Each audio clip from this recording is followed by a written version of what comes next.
Assalamualaikum warahmatullahi wabarakatuh. Hello guys, kembali lagi bersama aku di channel Mulia Ningsih.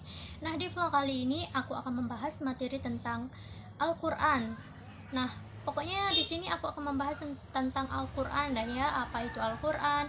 Nah, oke, langsung saja aku ulang ya dengan memperkenalkan diri terlebih dahulu. Oke, perkenalkan, nama aku Mulia Ningsih dengan NIM 200110031 dan aku dari Prodi PIAUD dan dari Universitas Islam Negeri Mataram. Nah, bagi yang sudah menonton video sebelumnya yang ini nih, pasti tahu dong ya.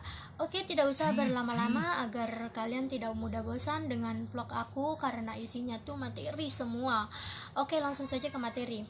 Yang pertama adalah Al-Quran. Al-Quran adalah kalam Allah Subhanahu wa Ta'ala yang diturunkan kepada Nabi dan Rasul terakhir melalui malaikat Jibril alaihissalam yang tertulis dalam mushaf dan sampai kepada kita dengan jalan tawatur atau mutawatir. Membacanya merupakan ibadah yang diawali dengan surat Al-Fatihah dan diakhiri dengan surat An-Nas. Yang kedua adalah isi kandungan dalam Al-Quran itu tercangkup dalam surat Al-Fatihah, yaitu yang pertama ajaran tauhid, dan yang kedua janji atau ancaman, dan yang ketiga adalah ibadah, dan yang keempat adalah jalan menuju kebahagiaan hidup, dan yang kelima adalah berita-berita atau cerita-cerita umat terdahulu.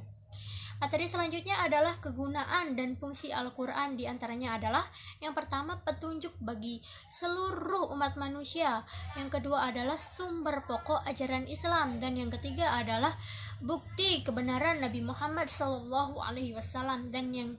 dan materi yang keempat adalah studi Al-Quran itu. Nah, studi Al-Quran itu apa saja sih? Ini dia kajian-kajian yang berhubung dengan Al-Quran atau Al-Karim dari segi turunnya, urut-urutannya, pengumpulannya, penulisannya, bacaannya, penafsirannya, kemujizatannya, nasihnya, dan mansuknya.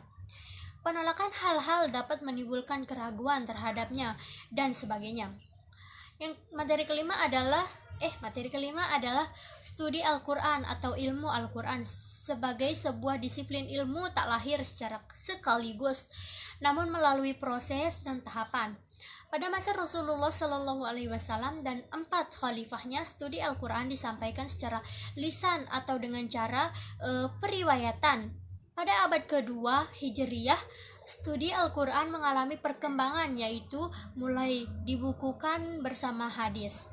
Pada abad ketiga Hijriyah, studi Al-Quran sudah dibukukan secara independen dan mulai digunakan istilah ulum Al-Quran. Oke, materi selanjutnya adalah wahyu yang diturunkan pada Nabi Muhammad. Mempunyai beberapa model atau cara, tetapi secara umum para ulama berpendapat bahwa proses turunnya wahyu pada Nabi melalui 2 cara. Yang pertama adalah al-inzal, yakni proses turunnya Al-Quran yang diyakini berasal dari Lauhul Mahfuz ke langit dunia. Kedua adalah at-tanzil, yakni proses turunnya Al-Quran yang dilakukan secara berangsur-angsur kepada Nabi Muhammad SAW. Proses turunnya Al-Quran ini sekaligus menggambarkan tentang keasliannya yang tidak dapat dipalsukan, karena dikuatkan dengan hadis Nabi yang diriwayatkan Abdullah bin Abbas. Allah menurunkan Al-Quran sekaligus ke langit dunia. Tempat turunnya secara berangsur-angsur, lalu dia menurunkannya kepada Rasulullah SAW bagian demi bagian. Konsep yang pertama atau al-inzal. Oke, materi selanjutnya adalah mukjizat. Mukjizat merupakan bentuk isim fa'il, jadi kata kemukjizatan yang dalam bahasa Arab yaitu i'jaz merupakan derivasi yang sama, namun beberapa isim masdar yang menunjukkan arti bentuk mukjizat atau dengan arti dasarnya berupa melemahkan atau membuat sesuatu tidak mampu, sedangkan secara arti kata dari fa'il madi a'jaza bermakna tidak memiliki kemampuan atau kekuatan. Al-Quran dalam morfologi Arab merupakan bentuk masdar dari kata dasarnya pada Al-Quran berarti bacaan. Kemudian istilah ini sering digunakan dengan makna isim maf'ul yang dibaca, yang kemudian dijadikan istilah tetap untuk wahyu Tuhan yang diberikan kepada Nabi Muhammad SAW. Kata qara dengan makna baca tidak dikenal dengan masyarakat Arab pra-Islam. Mereka menggunakan kata tersebut untuk seekor onta yang mandul, seperti kalimat atau kemudian kata qara dengan makna bacaan, seperti yang dikenal sekarang adalah hasil Arabisasi atau sarapan dari bahasa Armenia yang sudah dikenal jauh sebelum Islam. Materi selanjutnya adalah ilmu dalam pandangan Al-Quran. Jika dasar ajaran dalam Al-Quran dikupas, maka terdapat banyak sekali ayat-ayat tentang keilmuan. Kata ilmu sendiri dengan berbagai bentuknya tentang 854 kali dalam Al-Quran. 15 kali ini digunakan dalam arti proses pencarian pengetahuan dan objek pengetahuan. Ilmu dari segi bahasa berarti kejelasan.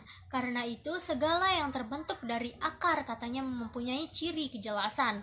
Perhatikan misalnya dari kata alam atau bendera, ulamat atau bibir sumbing, alam atau gunung-gunung, alamat atau alamat, dan sebagainya. Ilmu adalah pengetahuan yang jelas tentang sesuatu. Sekalipun demikian, kata ini berbeda dengan arafa atau mengetahui, a'rif yang mengetahui, dan ma'rifat pengetahuan.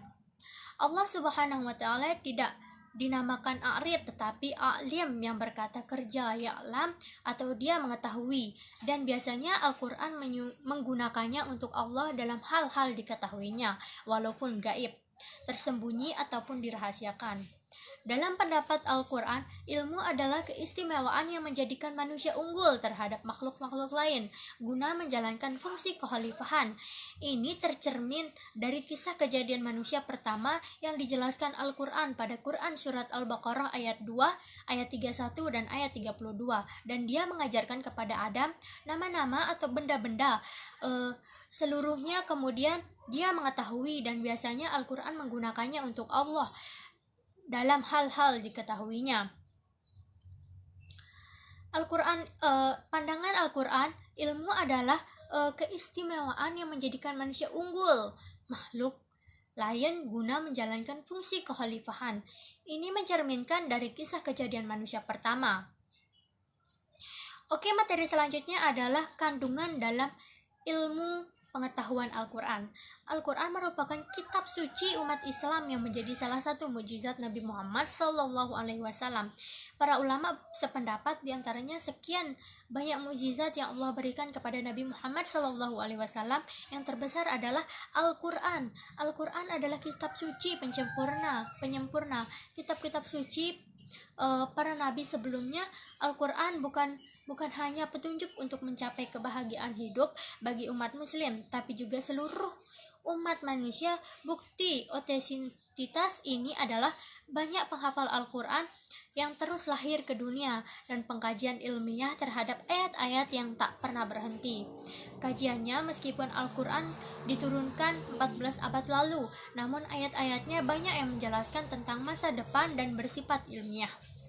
Bahkan dengan kemajuan ilmu dan teknologi saat ini, banyak ayat-ayat Al-Quran yang terbukti kebenarannya. Para ilmuwan